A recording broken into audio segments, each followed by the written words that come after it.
और विषयोपभोग की भावनाओं से आसक्त नहीं है, उसे ही सनातन धर्म का ज्ञान देना चाहिए।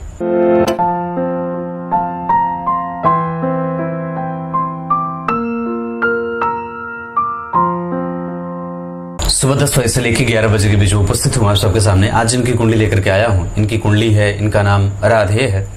ये कुंडली है सतबरवा झारखंड से। शुरू करते हैं आज का कार्यक्रम।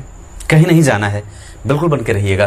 कार्यक्रम के आरंभ में सबसे पहले आपको बताऊंगा मनुस्मृति की बात।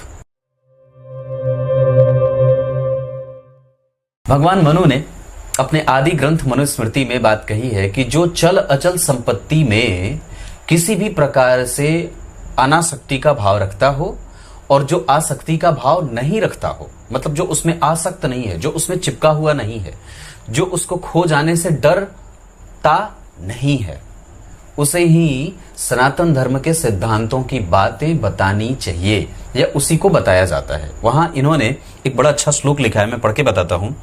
अर्थ कामेश्व सक्तानाम धर्म ज्ञान विधीयते धर्म जिज्ञासमानानाम प्रमाणम परमम श्रुति ही। जो व्यक्ति धर्म अर्थ यानी कि चल अचल संपत्ति में और विषयोपभोग की भावनाओं से आसक्त नहीं है, उसे ही सनातन धर्म का ज्ञान देना चाहिए। अब आइए आपको विषय पे लेके आता हूं।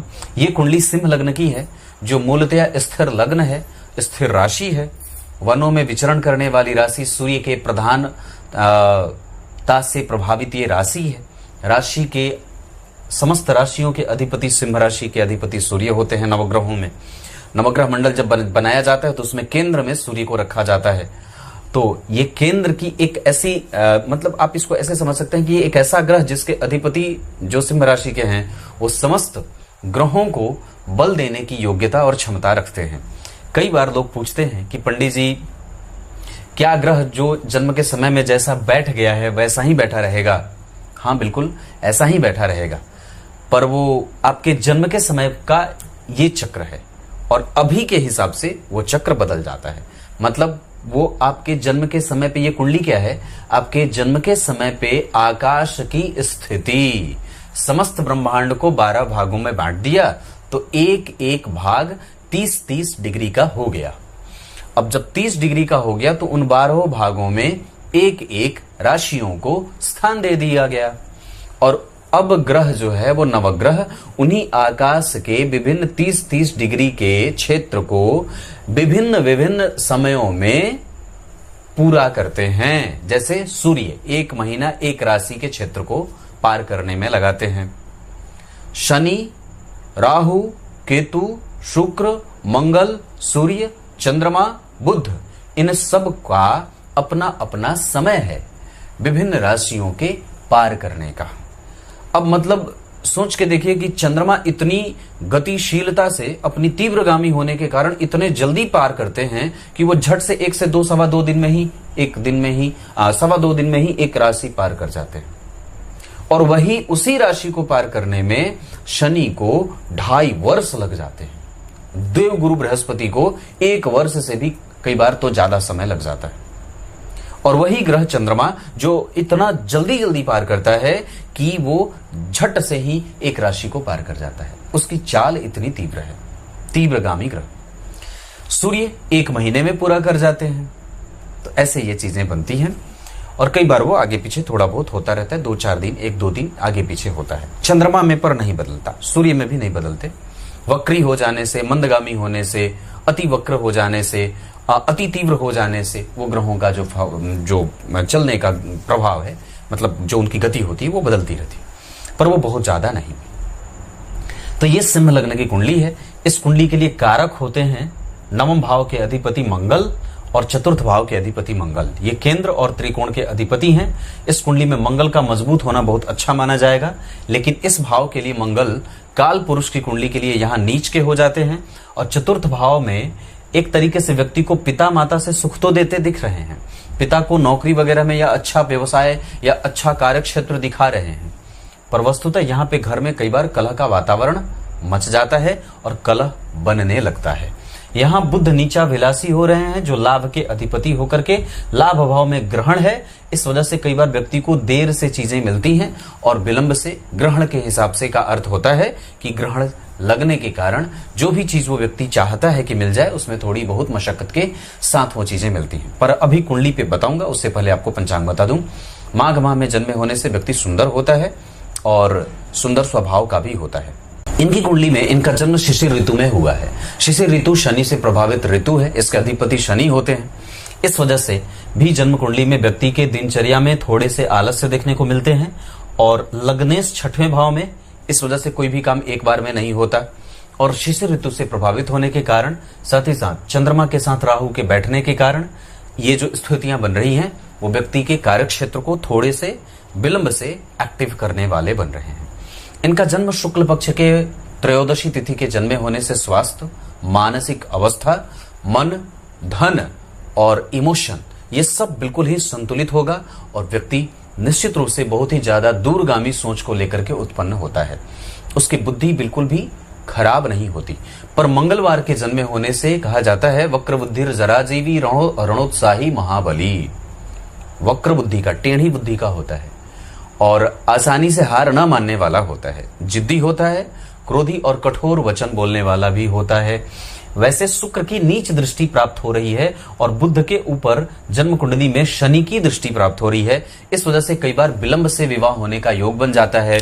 कारण है क्योंकि द्वितीय भाव के अधिपति के ऊपर शनि की दृष्टि घूम करके आ रही है 10वीं पर, अपनी राशि को देख रहे हैं, मित्र को देख रहे हैं, मित्र की नहीं अपनी राशि को देख रहे हैं, मित्र को देख रहे हैं। धन भाव के अधिपति पे शनि की दृष्टि है, पीछे सूर्य बैठे हैं, थोड़ी कठोरता रहेगी, आगे शुक्र बैठ करके नीच दृष्टि से धन भाव को देख रहे हैं। ये सारी जो स्थिति बनेगी वो व्यक्ति के जीवन में कई बार मानवीयता के गुणों को आप प्रदर्शन तो कर देती है। उसका रिसर्च बहुत अच्छा होता है, ज्ञान पक्ष बहुत अच्छा होता है, विदेश भाव बहुत अच्छा होता है, उसका चिंतन बहुत अच्छा होता है, प्रामाणिकता से कोई भी बात करता है, अनुभव बहुत होता है उसके पास चीजों का, क्षेत्र का, विषयों का। तो ये सारी चीजें सकारात्मक है। पर नकारात्मकता में एक बात बनेगी कि अगर व्यक्ति सरकारी नौकरी की तैयारी करे तो बहुत ज्यादा अच्छी बात होगी और उसमें भी सरकारी नौकरी के प्रबल योग भी बने हुए हैं। गुरु शनि का ये बैठना, शुक्र का उच्च का होना और शनि का इस भाव को देखना, मंगल का इस भाव को देखना, ये सारी चीजें, गुरु मंगल का शिक्षक ये योग बनाना, ये सारी चीजें व्यक्ति को सरकार से और सरकारी संपत्ति से सुख देने वाले बन रहे हैं। साथ ही साथ इस कुंडली के लिए अपना व्यापार भी अगर व्यक्ति करना चाहे तो 100% कर सकता है। आगे बढ़कर के बताऊंगा, इनका जन्म पुनर्वसु नक्षत्र के प्रीति योग में हुआ है।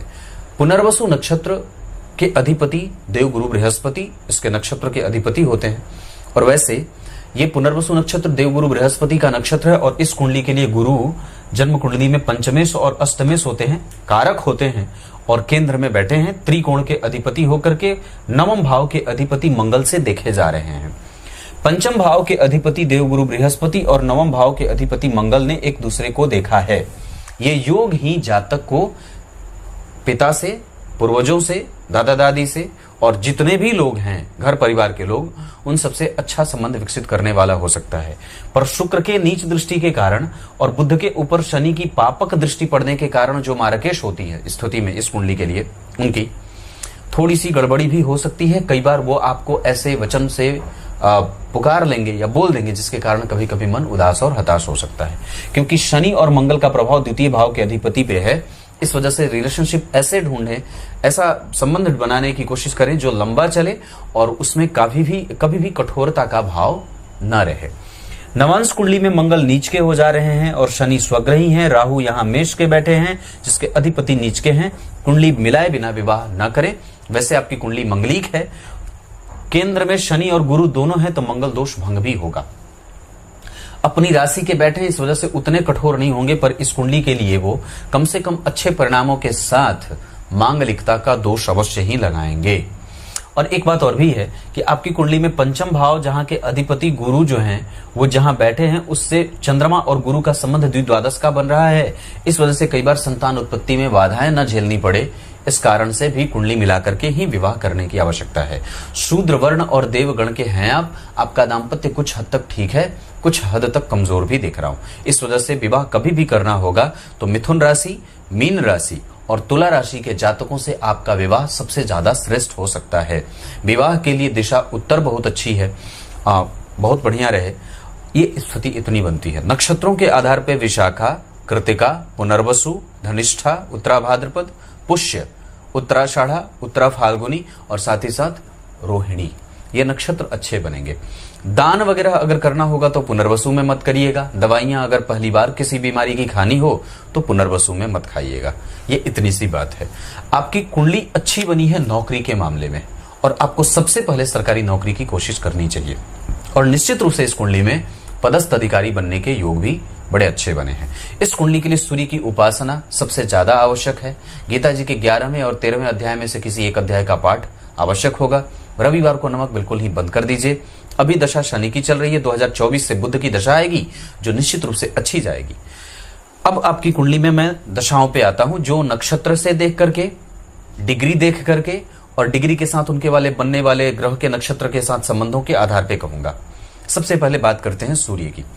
आपकी कुंडली में सूर्य लग्नेश होते हैं, जन्म कुंडली में 6वें भाव में 23 डिग्री के बैठे हैं, और इस आधार पे वो 50% का परिणाम वो ग्रह करेगा। लेकिन इसके साथ साथ नवांश कुंडली में मैं जो देख रहा हूं उसके साथ वो 11वें भाव के अधिपति होते हैं, 11वें में बैठे हैं। ये इनकी स्थिति अच्छी होगी धन धान्य के मामले में, प्रेम वगैरह के मामले में। दशमांशा कुंडली में वो ग्रह आपकी कुंडली का रोगेश बनता है और जा करके जन्म कुंडली में उच्च का होकर के बुध के साथ बैठा है। इस वजह से व्यक्ति प्रतियोगिता और नौकरी क्षेत्र से लाभ अच्छा कमा लेता है। पदस्थ अधिकारी बनकर के अपनी बुद्धि चला करके अपने ज्ञान के बल पे धन कमाएगा, और निश्चित रूप से सूर्य की दशा जातक के जीवन में मेहनत और पराक्रम करवा करके धन देने का काम करेगी। क्लियर है, कोई दिक्कत नहीं है। चंद्रमा पे आते हैं। आपकी कुंडली में चंद्रमा की स्थिति जो बनी है उसके आधार पे 29 डिग्री 46 कला, पुनर्वसु नक्षत्र गुरु का नक्षत्र। इस कुंडली के लिए गुरु की दशा बहुत अच्छी जाएगी हमेशा ही, पर चंद्रमा 29 डिग्री के मृतप्राय होंगे। नवमांश कुंडली में जो स्थिति मैं देख रहा हूं उसके आधार पे आपकी कुंडली में वो दशम स्थान के अधिपति होते हैं, भाग्य भाव में बैठे हैं। ये अपने आप में एक अच्छी बात होगी, क्योंकि दशम स्थान के अधिपति होंगे तो मंगल का वहां बैठना उनका, जैसे यहां मंगल बैठे हैं अपनी राशि के, यहां नीच के हैं, पर चंद्रमा केंद्र के अधिपति होकर के त्रिकोण में, और मंगल का नीच भंग कहीं से भी हो नहीं रहा। पर गुरु की दृष्टि के कारण मंगल के नीच प्रभावों में कमजोरी अवश्य ही आएगी, और मंगल चाह करके भी बहुत बुरा परिणाम कभी भी नहीं कर पाएंगे। डिग्री के आधार पे तो चलो चंद्रमा मृतप्राय जरूर हैं, पर दशमांशा कुंडली में वो ग्रह आपकी कुंडली का पंचमेश होकर के जाकर के जन्म कुंडली के लग्न में बैठा है। ऐसी अवस्था में व्यक्ति का एजुकेशन और उसकी बुद्धि और निश्चित रूप से उसका यश उसको सट जाता है और मिल जाता है। यही चंद्रमा की दशा आपकी कुंडली के लिए आपको सुख देने वाली होगी। मानसिक संताप कम होगा, व्यग्रता नहीं रहेगी, स्थिरता रहती है, मन कुतूहल में नहीं रहता, और कभी भी कोई किसी बहुत गंभीर बात की चिंता नहीं होती है। चंद्रमा की दशा इस कुंडली के लिए 12वें भाव के अधिपति होकर के जन्म कुंडली में लाभ भाव में राहु के संपर्क में है। इस कारण से परेशानी थोड़ी बहुत रह सकती है। विशेषतया गुरु से चंद्रमा अगर 11वें या 12वें नहीं होते तो अच्छी बात होती, अगर केंद्र में होते तो अच्छी बात होती, पर चंद्रमा के पास अपना पक्ष का बल है और 11वें भाव के चंद्रमा कभी भी असंतुलित नहीं होते। इस वजह से निश्चित रूप से उनकी दशा मृत्यु को प्राप्त करने के बाद भी 25% के परिणाम के साथ आपके साथ खड़ी रहेगी। ये चंद्रमा है। इनकी दशा काल में आपको अगर कुछ भी करना होगा तो थोड़ा संकोच करना चाहिए, थोड़ा शांत रहिए। विदेश जाने का भाव बने, चंद्रमा में राहु, राहु में चंद्रमा, ऐसी अगर कोई बात बने तो निस्संदेह बिल्कुल ही बात बनती है। चंद्रमा की दशा में आपके ऋण मुक्ति का भाव लगेगा, आप विदेश जा सकते हैं, यात्राएं हो सकती हैं, कुछ हद तक आर्थिक नुकसान भी इस दशा में संभव है। मन थोड़ी बहुत चिंता में रह सकता है, ये एक आम बात होगी 12वें भाव के अधिपति होने के कारण ऐसा होता है। अब बात करेंगे मंगल की। मंगल विशाखा नक्षत्र में बैठे हैं, उनकी स्थिति जन्म कुंडली में 1 डिग्री पे है, और ये ग्रह आपकी कुंडली में चूंकि बैठा है अपनी राशि का सम संख्या का तो मृतप्राय हो जाएगा 1 डिग्री के होने के कारण। उसकी डिग्री यहाँ पे आपको क्रिएटिव बना रही है, उसकी 7वीं दृष्टि यहाँ पे सामान्यतया प्रशासनिक सेवाओं में योग बना रहे हैं, उसकी 8वीं दृष्टि चंद्रमा को देख करके आपको धनवान बनाने के लिए काफी है। पर वो ग्रह चूंकि मृतप्राय है, इस वजह से वो अपने प्रभावों में थोड़ी बहुत कमजोरी से दे तो कोई आश्चर्य वाली बात नहीं होगी। पर निस्संदेह दशमांश कुंडली में और नवमांश कुंडली में भी वो ग्रह नीच का हो रहा है। नवमांश कुंडली में नीच का है, दशमांश कुंडली में भी नीच का हो रहा है। यहाँ पे कुछ स्थितियां दोनों वर्ग चार्ट में एक साथ एक जैसे होने के कारण कुछ संतुलित होकर के परिणाम अवश्य ही दे देगा। पर एक बात बता दूं, तो इस चंद्रमा की दशा में भी आपका मन शांत रहे और भाग्यवादी व्यक्ति बन जाए। पर भाग्यवादी न बने, चंद्रमा के बाद मंगल की दशा में व्यक्ति को कम से कम, अंतर की भी बात करता हूं, तो हमेशा ही पुरुषार्थी और पुरुषार्थ पे टिक करके काम करने की आवश्यकता है। निसंदेह मंगल की दशा आपकी कुंडली में भाग्येश होकर के चतुर्थ भाव में बैठने से और यहाँ पे जन्म कुंडली में सप्तमेश होकर के नीच के होकर के शनि से दृष्ट होने से थोड़ी बहुत कमजोरी हो सकती है। यहाँ की स्थिति माता के लिए बहुत अच्छी बनेगी। गुरु और शनि के देखने के कारण व्यक्ति के जीवन में कई बार माता थोड़ी बहुत बीमार होंगी, तो कोई आश्चर्य वाली बात नहीं होगी। मंगल की दशा में आपकी कुंडली में विवाह का योग बन सकता है। चल अचल संपत्ति के बारे में विचार कर सकते हैं। इस कुंडली में चल अचल संपत्ति अपनी भी है और सरकारी भी है। ये योग आपकी कुंडली में लगा है। मंगल की दशा में धार्मिक कृत्य होते हैं, मांगलिक कृत्य होते हैं, विवाह शादी होती है, विवाह वगैरह का योग बनता है, यात्राएं होती हैं, विदेश गमन होता है, पहचान बनती है, समाज का उत्कृष्ट व्यक्ति आपके संपर्क में आता है। ये सारी चीजें मंगल की दशा में होती हैं। थोड़ी कमजोर है दशा क्योंकि ग्रह मृतप्राय है। हनुमान जी की पूजा, बजरंगबली के हनुमान चालीसा का पाठ प्रत्येक दिन 3 बार अवश्य करिए। सूर्य को अर्घ और हनुमान जी के मंदिर का दर्शन, ये अवश्य ही इस कुंडली के लिए लाभान्वित हो सकता है। बुध की स्थिति धनिष्ठा नक्षत्र, ये मंगल आपकी कुंडली में कारक होते हैं और बुध के ऊपर मंगल का प्रभाव है भी। और वस्तुतः मंगल विशाखा के बैठे हैं, जिसका अधिपति गुरु उन्हें देख रहा है। बुध जिस नक्षत्र में बैठे उस नक्षत्र का अधिपति देख रहा है। इस वजह से गुरु और बुध की दशाएं नक्षत्र के आधार पर भी बहुत अच्छी जाएंगी। इसके अतिरिक्त बुध की जो स्थिति बन रही है उसमें मैं ये बात कहता हूं, तो ये बुध आपकी कुंडली में जिस अवस्था में बैठा है आपको 50% का परिणाम करेगा। दशमांशा कुंडली में भी वो ग्रह चतुर्थेश होकर के और जन्म कुंडली में सप्तमेश होकर के, चतुर्थेश और सप्तमेश होकर के धन भाव में बैठे। कल को आप अपना रोजगार या अपने नाम पे कोई व्यवसाय, कई अपनी प्रॉपर्टी वगैरह खरीदनी हो तो निस्संदेह ये धनदायक योग आपके लिए लाभान्वित करने वाला होगा।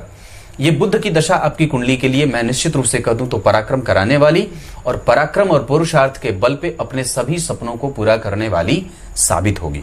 बुध आपकी कुंडली में ठीक है, खराब नहीं है। मंगल भी ठीक होंगे, वैसे बलवान तो मंगल भी होंगे पर इस भाव के लिए वो अच्छे नहीं होते।